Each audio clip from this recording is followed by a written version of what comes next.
شروع اللہ کے نام سے جو بڑا مہربان نہایت رحم کرنے والا ہے۔ لاکھوں کروڑوں درود و سلام حضور نبی کریم صلی اللہ علیہ وآلہ وسلم کی ذات اطہر پر، جن کی وجہ سے ہم ہیں اور جن کی وجہ سے یہ کل کائنات ہے۔ اچانک رات کے اس پہر عید کا چاند نظر آ گیا اور عجیب و غریب فیصلہ سنا دیا گیا، جب لوگوں کو امید بھی نہیں رہی تھی کہ آج عید کا چاند نظر آ سکتا ہے اور کل عید ہو سکتی ہے۔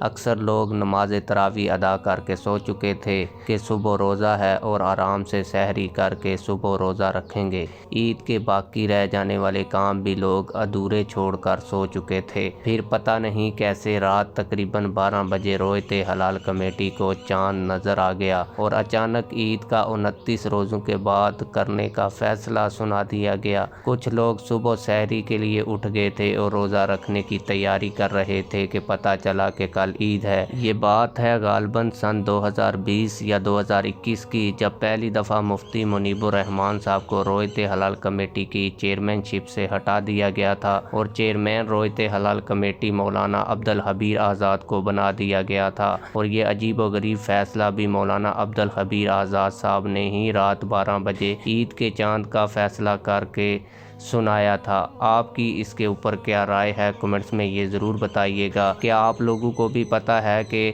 سن 2020 اور 21 میں اس طرح کا عجیب و غریب فیصلہ سنایا گیا تھا؟